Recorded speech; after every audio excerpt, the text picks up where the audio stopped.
Welcome to Developing the Leader Within podcast, the podcast that brings you leadership insights from the brightest minds shaping our world. Join us as we dive into conversation with trailblazers, innovators, and change makers, spanning every corner of the globe. Get ready to explore new perspectives, gain actionable insights, and become the leader the world needs today. Unleash your potential. Tune into Developing the Leader Within podcast on your favorite podcast platform. Let's embark on this transformative journey together. Developing the Leader Within podcast, leading beyond limits. Welcome back, everyone. If you haven't subscribed, please do so right now, as this will help us getting our show to others and help us get to our next milestone.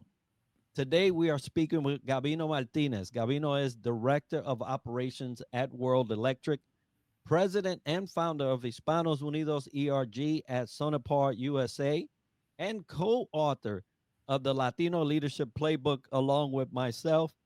He is also the recipient of the 2023 Latino Leadership Award. Gabino, welcome to the show. Thank you. Thank you very much, Enrique. Thank you for inviting me today to be a part of it. Well, I'm so happy to talk to you about this topic specifically because you're in that specialty. And folks, we'll be talking about mastering leadership so that you can align, adapt, and drive success. But Gabino, before we get into all of that content, give us a little bit about you. Well, I was born and raised in Puerto Rico. Was there through my high school, and then I went to college at Purdue University in West Lafayette, Indiana. During college, I joined multiple, student organizations that helped me develop, at a young age, some of my leadership and interpersonal skills. I started in corporate America in 2001, working for General Electric.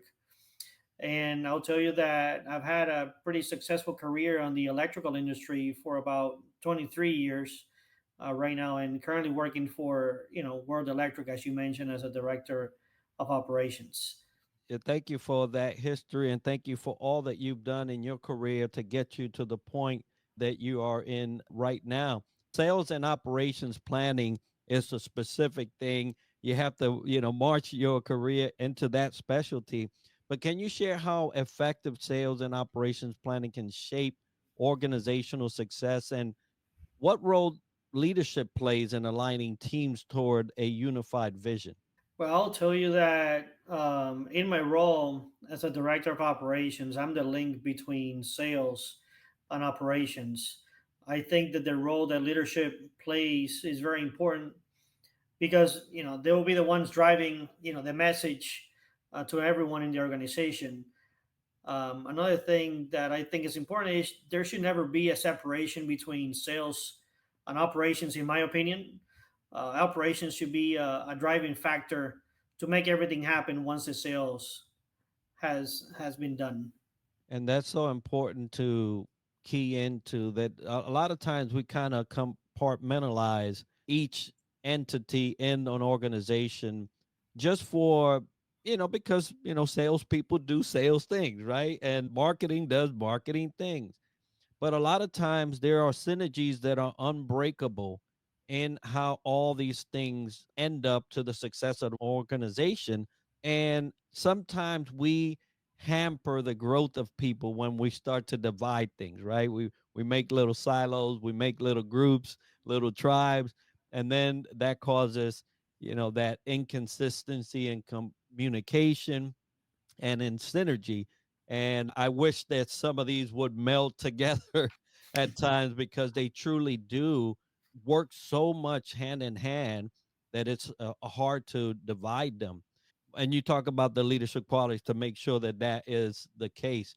But what are the key leadership qualities necessary to drive effective collaboration and communication across different functions involved in S&OP? Well, I think we should have, I have a couple of different qualities that I can mention. And I think the first one is, having a clear vision of, what the message and what we want to drive in the organization.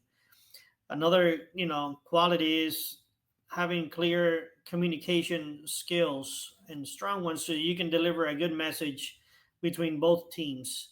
Also, we cannot just lose the fact of emotional intelligence.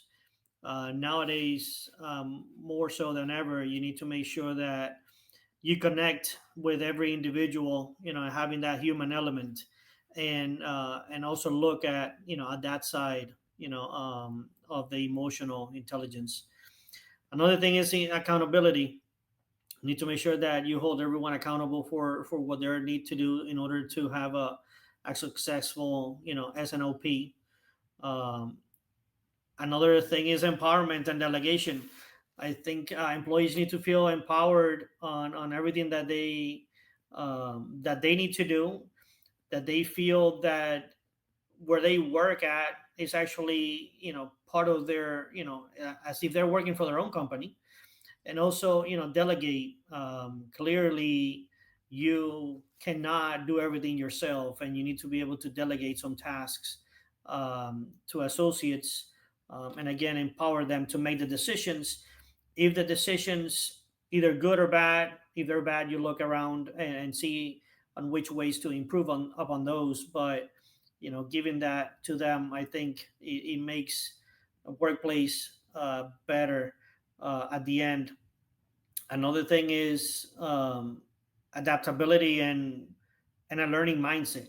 I think we need to continue learning. I mean, the world is evolving, and you need to be able to have certain, you know, courses, skills being developed for associates as things move on, so that you can continue thriving, in the economy or the market that you're playing at. And last but not least is inspiration and motivation. I think you need to be able to provide constructive criticism, constructive feedback to the associates that you work with, and also celebrate their achievements. Some great qualities there to facilitate a winning team and progress in any corporation. Now, the lack of those qualities will undoubtedly create some challenges for you. But I wanted to ask, in your experience, what are the common leadership challenges faced during SNOP implementation? And how do you navigate those obstacles? I think, and a lot of people will probably have to agree with this, with any changes, not only in SNOP but in corporate America. I think the resistance to change is the main thing. People are often used to doing things the same way for many years, and whenever you bring change, some of them are hesitant or are not willing to uh, to fulfill and be part of that change. So it's how you work with those individuals, um, and everybody's different, right? How you work with each and every one of them to make the change be a successful one, and having them understand the reasons why changes are happening. Um, Another thing is, some of the challenges is clearly data integration. When we go to anything, when we make any changes, you know, I think that this is the key in order to for operations to deliver on what the sales is putting on the business. And lastly is some forecasting challenges that you can have as well. If you don't know your market, if you don't know your customers, at least from a distribution perspective, how much or what inventory are you going to put at any location or distribution center in order to deliver that order to your customer and be able to be ahead of the competition as well. Very key points there, and challenges that will definitely come up if you're not ready for those things.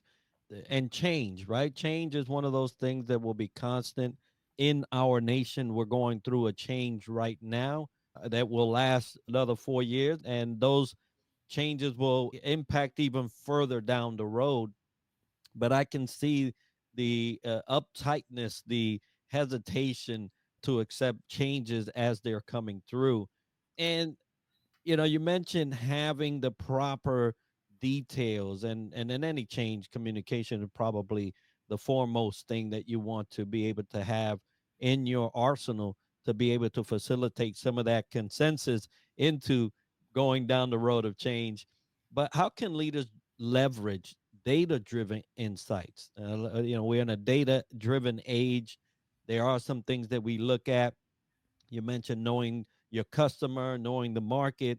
So, how can we leverage that to help processes to make better decisions while balancing the human element of leading diverse teams? Well, I think this is a great question, leading the previous one, because part of that change is having, data, right? And a lot of people oftentimes they they don't understand why we need to have that information in order to move on, right? And but I think that data is so key in order to make better informed decisions, instead of your gut feeling. A lot of times that's what people used to do before we had all this access to data, nowadays. um, and aside from that, it's also having a diverse, team and talent to interpret the data in different ways. We also have to foster a data driven culture, where data is used to make decision, making processes, and understand the team's perspectives. I think we need to also address their concerns, promote an inclusive and belonging environment in order to better leverage the data that we're using. Yeah, data is not all, right? It's not all. It's an element, but choose to ignore the data and you'll pay some prices that you won't want to or would have wanted to pay, because what we get from data is what's current, where things are being driven. And sometimes in our mentality as leaders, if we negate those things, those elements that can help us make a better decision, we will definitely be doing something again. And it's usually what you was trying to do. And as you talk about leaders that can harness great communication, can look at data for their people, can facilitate changes that are necessary for the growth of companies, it all leads to how well you are able to influence the effectiveness of your folks. So what advice would you give to leaders seeking to improve their influence and effectiveness within S&OP driven environments, especially when dealing with rapidly changing market demands? So I think, um, the first thing that I would recommend is, having, communicate clearly and consistently. I think this is very key. We're going through it, um, as well, and it's very important to have the line of communication very clear for all the parties involved. Another thing is leading by example. It's, you look after change, you talk about data, but it's how you as a leader are using that data. How are you making changes for the future of the organization? Um, Another important thing is invest in continuous learning. You need to make sure that everybody, stays focused and understand what's going on in the marketplace and with the tools that you're currently using or implementing, and make sure that everybody is trained um, appropriately. Um, Clearly, you have to focus on your customer needs. Um, you have to know what's going on in the market, what the manufacturers are bringing in, um, as well, so that you can react and you can have the right products in place available for the customers. But not only that, also providing some training element to the customers as well. And last but not least is empower your team. You need to trust your team and, delegate some responsibilities to them. Make them feel that they are working for their own organization. And that indeed is key as a leader to involve your people to the point where they feel some sense of ownership. A lot of times, what we do is we just drive them through the process. This is the result we want. Just do your job and we'll all be happy. But a lot of folks are after purpose, right? And you can get that from your job if the leader is right and doing that influence right. And so thank you for those tips for leaders in that regard. Now, earlier we started off with presenting you and mentioned the Latino Leadership Playbook, which is something that we both were a part of and a great project. And I will make sure to have a link to that book there. But what do you have coming up, and where can the viewer or the listener follow you or support you? Well, I'll tell you, what I really have coming up that I'm very excited about is actually a new distribution center that World Electric is opening in Hialeah Gardens, Florida. Is a 266,000 square foot DC, supporting from Port St. Lucie down to the Florida Keys and west to Fort Myers. We have our grand opening coming soon, and we're excited about it, providing a better customer service to the area, and also providing some automation as well to improve on our services as well. And where followers can find me are on LinkedIn. Just search for my name and you will find me there. Outstanding. Well, folks, we'll have those links on the show notes and video for you to go ahead and connect with Gabino. Gabino, thank you so much for taking some time with me today to discuss this leadership topic.